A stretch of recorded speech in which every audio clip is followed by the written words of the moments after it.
Salam əziz izləyicilər, xoş gördük hər birinizi. Bugünkü verilişimizin qonağı Natmaster, yaşam koçu Qərənfil Ağalarova.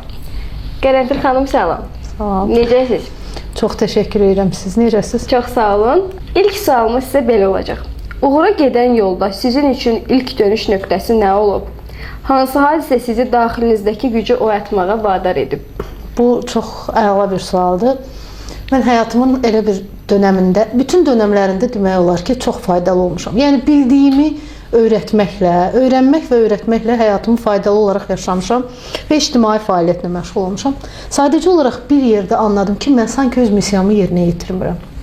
Belə olan halda belə bir sual verdim Allaha. Allahım, məndən nə istəyirsən, nə etməyimi istəyirsən? Və bu sualımla cavabın arası çox qısa çəkdi. Bir də gördüm, rəfiqəm yazıb və xanım psixoloqdur. Qərənfil, səndə şəfaatçı ruhu hiss edirəm. Sən niyə öz missiyanı yerinə yetirmirsən? Sən niyə bununla məşğul olmuşsan? Dedim ki, mən nə etməliyəm? Dedi, suallarla terapiya var. Bir dənə ona bax. Mən də psixoloji işlər üzrə direktor, müavini işləmişdim, psixoloq işləmişdim, amma şuur altı tərəfi heç vaxt işləməmişdim. Yəni. Sualları yazdım, baxdım ki, NLP gəlir. NLP gəlir, buradan NLP yazdım, Babək müəllimin adı gəldi. Və mən beləliklə NAT-a ilk addımımı atdım. Və bu sahəyə gələndə anladım ki, mənim ruhumun istədiyi iş məhz budur. Yəni, mən pedaqoqam, bu başqa, bu mənim bir psixoloqam, bu başqa. Amma bunların hamısının birləşdiyi bir peşədir bu. NAT master olmaq, həm tədris etmək, həm də seanslarda faydalı olmaq. Şuuraltı dəyişim anlayışı sizə nə deməkdir? Cəmiyyət bu anlayışı hansı yön ilə tam anlamır sizcə? Əslində, bəli, tam anlamırlar. Bəzən yorumlarda görürəm, deyirlər ki, biz belə düşünmürük, belə deyirsiniz, amma bunun belə davranmağımız, bu şuur altında bu olmalıdır, bu var demək deyil. Əslində deməkdir. Məsələ budur ki, bizim davranışlarımızın, bizim düşüncələrimizin bazası şuur altında olan, orada verdiyimiz materiallardır. Biz məsələn dünyaya gəlirik, dünyaya gəldiyimiz gündən birincisi ailədən götürürük onu. Birinci ailədən götürürük. Ailədə valideynlərin bilgilərindən, düşüncə tərzindən, danışıqlarından. Daha sonra isə biz ətrafımızda daha böyük arenaya çıxdıqca, daha böyük cəmiyyətə inteqrasiya olduqca yeni-yeni inanclar, yeni-yeni düşüncə qəlibləri bizdə formalaşır. Və bunların hamısı şuur altında qayd olur. Və biz həyatımızı, biz düşünürük ki, həyatımızı biz yaşayırıq, amma biz yox, şuur altımızda qeyd olunan materiallar əsasında bizim həyatımız formalaşır. Amma insanlar elə düşünür ki, onların həyatı belə, ya Allah qədərlərini belə yazıb, ya düşünürlər ki, bunlar çox yanlış inanclar da hətta var. Allah sevdiklərinə əziyyət verər, falan. Amma halbuki Allah ayədə deyir ki, siz Allahın istədiyi kimi olsanız, Allah sizə niyə əziyyət versin? Yəni, belə çıxır ki, bu absurd fikirdir. Allah sevdiklərinə əziyyət vermir. Yaxşı, bəs nədir məsələ? Məsələ bizim sırf elə Allahın istədiyi kimi ola bilməməyimizdir. Niyə? Fabrika ayarlarımıza dönə bilmirik. Biz cəmiyyət necə düşünürsə, onun kimi düşünməyə başlayırıq. Cəmiyyət nəyə inanırsa, biz ona inanırıq. Cəmiyyət və çoğunluq inandığı şey də təbii ki, negativdir. Bugün biri əgər kasıblıq alnıma yazılıb deyirsə, o kasıblığı yaşayırsa, mən onu dinlədikcə, mən niyə düşünüm ki, mənim də o onun ruhunun təcrübəsidirsə, deməli, onu yaşamalıdır. Amma biz şuur altımıza onu təəssüf ki, qeyd edirik və şuur altı barəsində insanların bilməsi çox mühümdür ki, niyə? Bunu bildikcə dəyişdirə bilirlər. Maarifləndikcə əslində həyatlarını və özlərini dəyişdirə biləcəklərini bilirlər. Məsələn, indi çox deyilir, narsist belə, narsist belə, narsist belə. Narsisti təməldə ana, valideyn və yaxud da ki, ilk başlarda cəmiyyətdə belə görəndə onu dəyişdirməyin mümkün olduğunu bilsəydilər özlərini, gedib dəyişdirərlər. Tam narsist olanda artıq dəyişə bilmir. Şəxsiyyət pozuntusuna keçəndə artıq dəyişə bilmir. Birsiz səbəb nədir? Çünki onlar dəyişəcəklərinə belə inanmırlar. Amma şuur altı, amma mən onu deyim, mən bir tələbəm var, narsist olmasına rağmen qərar verdi ki, mən dəyişəcəm və bugün çox gözəl bir şəkildə dəyişib. Düzdür, deyirik ki, narsist dəyişmir, amma narsist istəyəndə dəyişir. Özü qərar verəndə dəyişir. Sadəcə inanması lazımdır ki, şuur altısını dəyişərək özünü və həyatını dəyişdirə bilər. Dəyişdirə bilmədiyinə görə başqalarını aşağı çəkməyə çalışır. Bəli, mən bir yerdə oxumuşdum ki, 7 yaşına qədər şuuraltıya məlumatlar toplanır və 7 yaşımızdan sonra artıq şuuraltı bizi idarə edir. Ta ömrümüzün sonuna qədər. Baxın, 7 yaş deyil. Baxın, nə 7 yaş? Ana bətnindən olaraq şuuraltı başlayır. Ümumiyyətlə, hələ sizin ona toxunmaq istəmirəm. Ümumiyyətlə, ruhun əbədi yolçuluğundakı bütün materiallar var. Məsələ buradadır ki, şuuraltınız, hətta məsələn, siz bir kanal var idi də, kanalın birində deyirdi ki, döyüş bizim alnımıza yazılıb. Onun bir devizi var idi. Baxın, çox pis bir inancdır. Bütün inanc insanların şuur altında olsa ki, döyüş bizim alnımıza yazılıb, o insanlar həyatı boyu nə əldə etsələr, onların hamısını döyüşlə əldə edirlər, mübarizə ilə əldə edirlər. Halbuki, və yəni o kanalın o devizi demək olar ki, bir nəsilə mübarizə ilə hər şeyi əldə etməyə öyrədim. Çünki çalışmalarımda da görürəm. Həyat sizin üçün nə deyən kimi deyirlər, mübarizədir, mücadilədir. Hardan gəlir o? Hardansa bir yerdən qayıt var. Genetik məsələdir. Yəni biz gözümüz açından elə bir şey görmüşük ki, mübarizə etməlisən ki, həyatda nələrsə nail olasan. Baxın, o inancla böyümüşük biz ki, işləməyəndə işləməz bir məsələ var.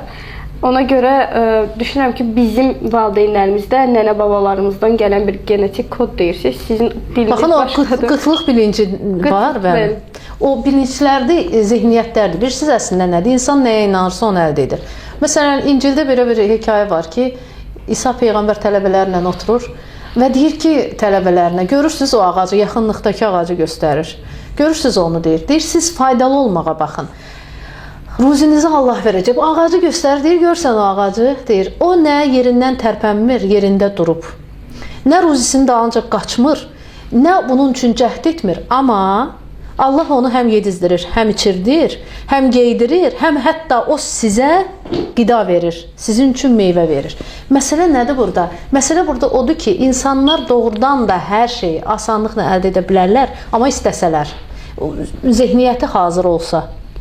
Zehniyyətimiz hazır olanda, baxın sizə bir şey deyim, Quranın ayələrindən gəlirik. Məsələn, orada Məryəm surəsində əvvəldə deyir ki, Məryəm xanıma sunulurdu qeybdən qida, yeyəcək, sunulurdu.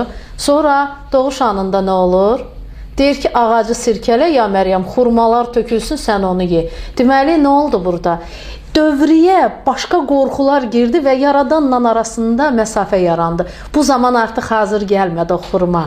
Ağacı sirkələməli oldu. Bilirsiniz məsələ nədir? Biz nə qədər Yaradandan uzaqlaşırıqsa, o qədər bizim əldə etmə potensialımızdan istifadə bacarıqlarımız zəifləyir. Halbuki biz bu dünyaya ruzi cəhətindən, zənginlik cəhətindən, bilgi cəhətindən təmin olunmuş şəkildə gəlmişik. Sadəcə onu biz öz həyatımıza çəkməyimiz üçün, bizim asanlıqla çəkməyimiz üçün bizim zehnimiz hazır olmalıdır. Yəni biz düşünürüksə ki, bir şeyi zəhmətlə əldə etməliyik, illa zəhmətlə əldə edəcəyik. İnandığınızı yaradırsınız yəni. Keçmişdə inandığınız, amma zamanla dəyişdirdiyiniz bir daxili inanc varmı? Bu dəyişim necə yaşadınız? Birmi? Bir deyil, minlərlə həyatıma mane olan, həyatımı demək olar ki, yaşamağıma izin verməyən, qərənfili özümə dönüb özümü yaşamağıma mane olan inanclarla dolu idi. Və valideynlərin tərbiyəsində də bu gəlir. Başqalarına baxırıq, onların həyat təcrübələrini ondan yaranır. Və bunların hamısının mənim həyatıma necə mənfi təsir etdiyini gördüm. Və zamanla mən hətta indi inanc ovçusu olmuşam. Məsələn, siz söhbət eləyirik, sizlə söhbət eləyiriksə, mən artıq orada bu mane olur, o mane olur, o mane olan inancdır. Bu belə olsa belə olar, belə düşünsə belə olar, belə desə belə olar.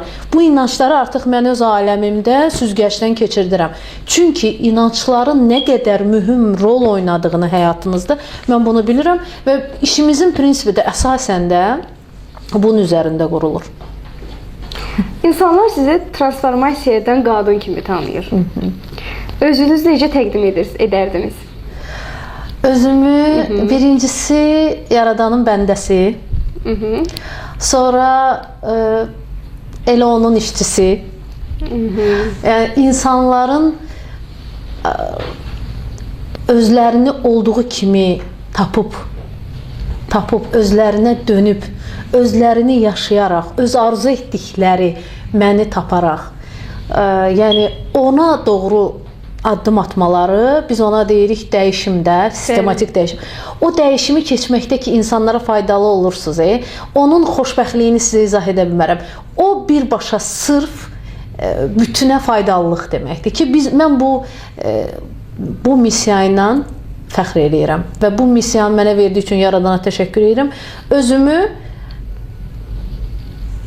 insanlığın xidmətkarı deyərdim.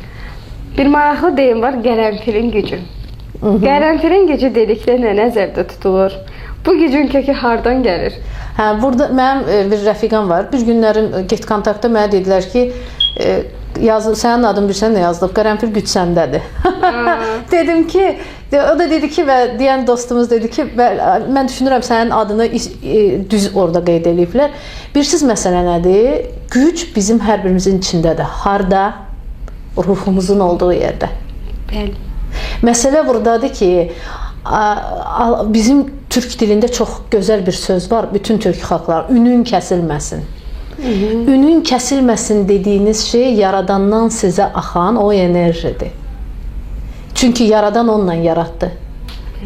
Kun fəyakundur həm də o. Yəni biz bu dünyada o enerji, o gücə möhtacıq. O güclə bir olduqmu, əslində o qərənfilin gücü, o lalənin gücü, məsələn, bu deyil, o ümumidir əslində, bütövdür, Yaradanın gücü.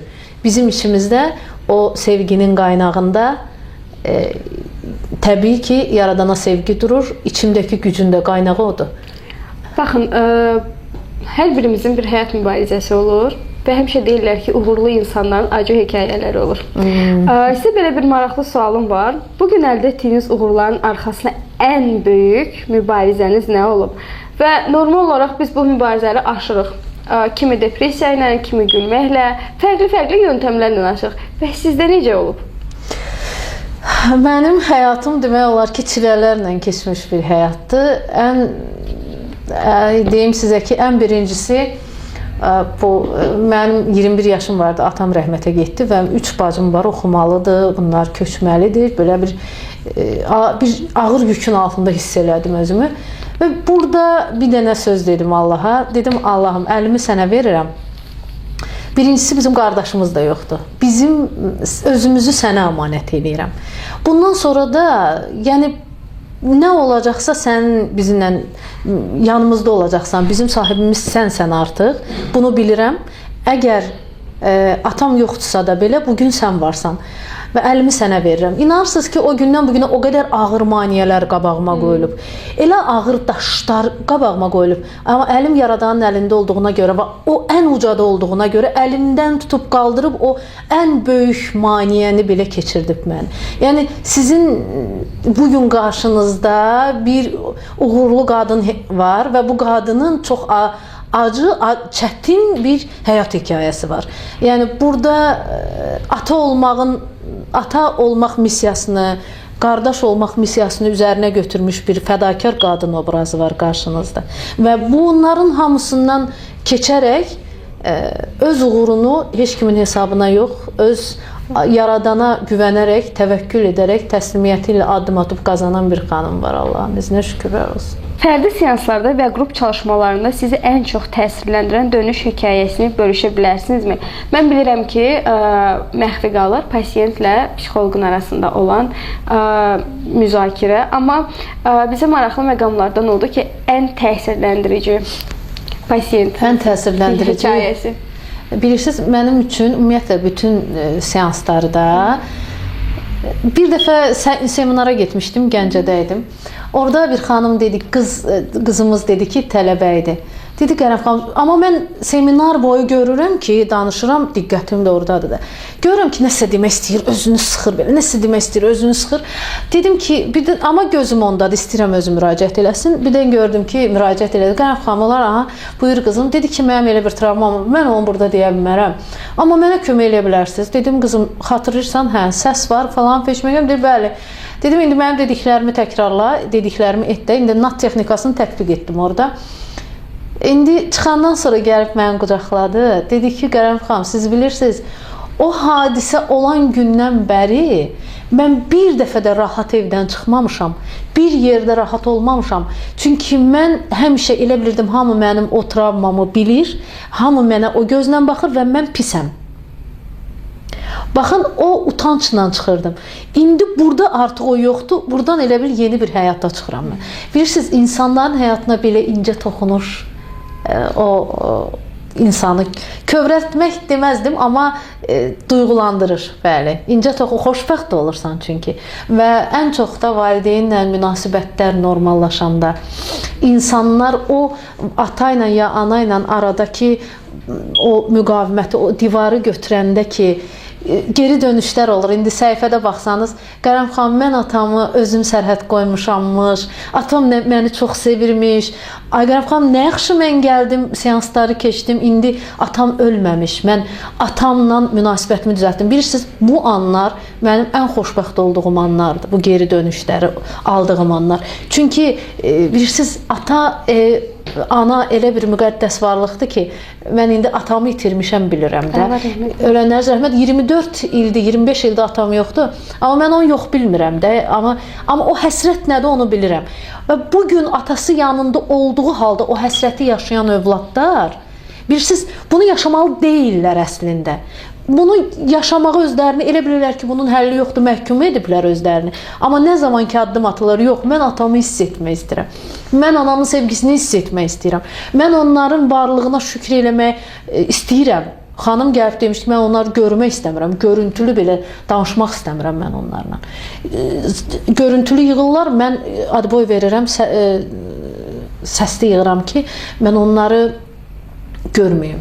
Amma sonra Qərəm xanım, nə yaxşı gəldim. İndi atamın ad günündə tort pişirib gətirmişəm, sarılıram ona. Bu insanlar məni necə sevirmişlər, həyatımın bütün boşluğu da olub. Yəni sizin sağ tərəfiniz atadır, sol tərəfiniz ana. Təsəvvür edirsiniz, bu insan atanı və ananı qəbul etməyərək əslində özünü qəbul etmir və özü olaraq yaşamağı bilmir həyatda. Yəqin ki, uşaqlığında onlardan yetəri qədər sevgi görməyiblər, yetəri qədər travmalı bir ailədə böyüyüblər. Bunun da səbəbkarı bəzən deyilir, xoşbəxt ailənin xoşbəxt övladı olur. Baxın, bir şey deyim sizə, məsələ buradadır ki, bəzən insan xoşbəxtliyinin fərqində olmur. Ola bilər. Fərqində olmur. Bəzən xoşbəxtliyi çox böyük bir gözləntilərə bağlayırıq. Əslində, hər an bir xoşbəxtlikdir. Bayaq xanım rəfiqəmlə danışırdım. Deyirəm ki, biz rayon yerində yaşayırdıq da, kənddə böyümüşəm mən.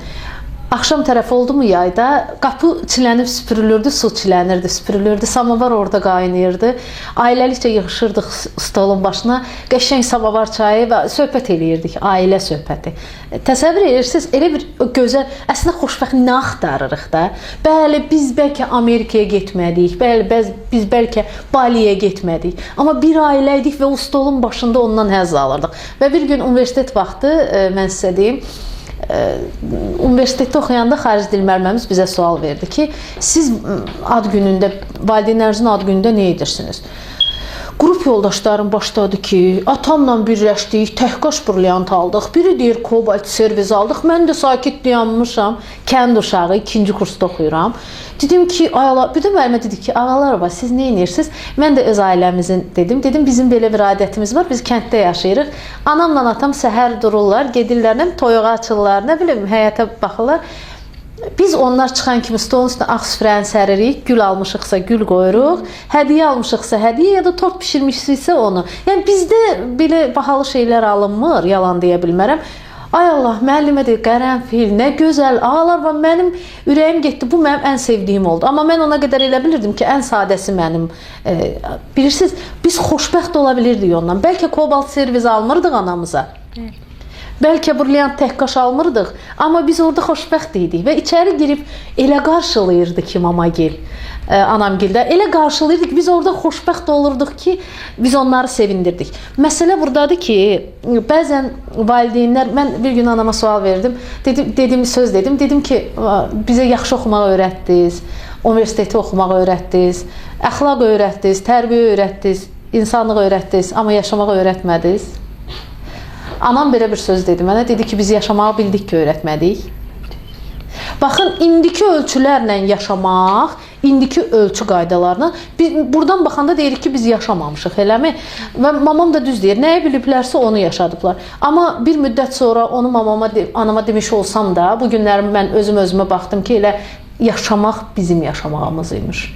Bilirsiniz, yeri gələndə fədakar olmaq, yeri gələndə almağı bilmək, sənə olunan sevgini, yeri gələndə o sevgini fədakarlıqla verə bilmək və faydalı ola bilmək, bunun hamısı yaşamaqdır əslində. Elə yaşamaq budur. Yaşamaq təkcə Baliyə getmək deyil, Fransaya, Eyfelin yanında şəkil çəkdirmək deyil. Yaşamaq elə insan kimi lazım olan anda lazım olan davranışı göstərməyin adıdır. Sizcə bugün qadınların və uşaqların ən çox ehtiyac duyduğu, amma cəmiyyətin yetərincə vermədiyi nədir? Siz bu ehtiyacı necə qarşılamağa çalışırsınız? Əslində bu sualın məsələ buradadır ki, orada yazılıb qadın deyirsiniz sualda qadınlar və uşaqlar. Uşaqlar belə. Ümumiyyətlə cəmiyyət qadınlardan və uşaqlardan ibarət deyil, bunu çatdırmaq istəyirəm. Kişilər, qadınlar və uşaqlar. Bu cəmiyyətdə bir-birinə verə bilmədiyi nə var deyə cəmiyyət verə bilmir. Biz özümüz elə cəmiyyətin bir parçasıyıq. Bugünün insanlığı hər biri ancaq gözləyir. Mənə nə olunacaq? Mənə nə olunacaq? Heç kim öz növbəsində düşünmür ki, mən nə verəcəm? Cəmiyyətə nə verəcəm? Bugün özü valideynlərindən şikayət edən övladlar ki var ki, anam bizə sərt idi, atam bizə sərt idi, falan idi, peşməkan idi. Bu günləri həmin o obrazı bəyənmədiyi, qəbul etmədiyi, məni incitmişdi, mənə sərt idi dediyi ana obrazını özü yaradır, ata obrazını özü yaradır, özü də bilmədən. Əvvəl ona görə ki, el söz var, aşıq gördüyünü çağırır. O ailəsindən gördüyünü, ala bildiyini ötürə bilir. Ala bilmədiyi sevgi enerjisini heç vaxt qarşıya da ötürə bilmir. Biz bunu seanslarımızda deyirik ki, onların arasındakı bağ şəfalansın, o ala bilmədiyi sevgini alsın. Əslində valideyndə sevgi olmurmu? Olur valideyndə sevgi. Valideyn övladını sevir. Amma o sevgini göstərə bilmir. Təzahürü yoxdur. Enerjisi varmı? Var. Biz də çalışmalarımızda bunu edirik. Valideyndən sözdü, davranış şəklində görməsə belə enerjini ala bilsin. İstər onlar sağ olsun, istər dünyada olsun, istər olmasın. Yəni bu çalışmalarla bunu etmək mümkündür. Yəni xanımlar, uşaqlar və kişilər bugün cəmiyyətdə bir-birinə verə bilmədiyi şey sevgidir. Məsələn, övlada hər kəs tərbiyəçidir. Ata roluna girən kimi, ata olan kimi 1-2 ay bu başlayır. 1-2 aydan sonra uşağın əlinə vurmaqlar. Yazıq uşaq özünü hiss eləyən kimi tərbiyə metodu başlayır. Əllərə vurmaqlar. Orada dur, sakit dur, dəymə, onu eləmə, bunu eləmə. Axır bilirsiniz, burada tərbiyəçi roluna keçdiniz. Əslində valideyn kimdir? Anadır, atadır. O gün bir də verilişə baxdım, çox maraqlı bir kadr var idi. Deyir, atan kimdir? Deyir, injiner. Deyir ki, anan kimdir? Anadır. Baxın, ana doğrudan ana olmaq məsələsi var. Mən həmişə deyirəm, dəyərli dostlar, canlılarda da deyirəm, çox xahiş edirəm. Ana olun və ata olun. Tərbiyəsindən qorxmayın. Siz necəsiniz, övladınız elə olacaq. Onsuz da əslahu deyilir. Əslahu deyilir. Heç vaxt bu uşaq siz evdə tərbiyəli davranış göstərdiyiniz halda sizin övladlarınız tərbiyəsiz ola bilməz.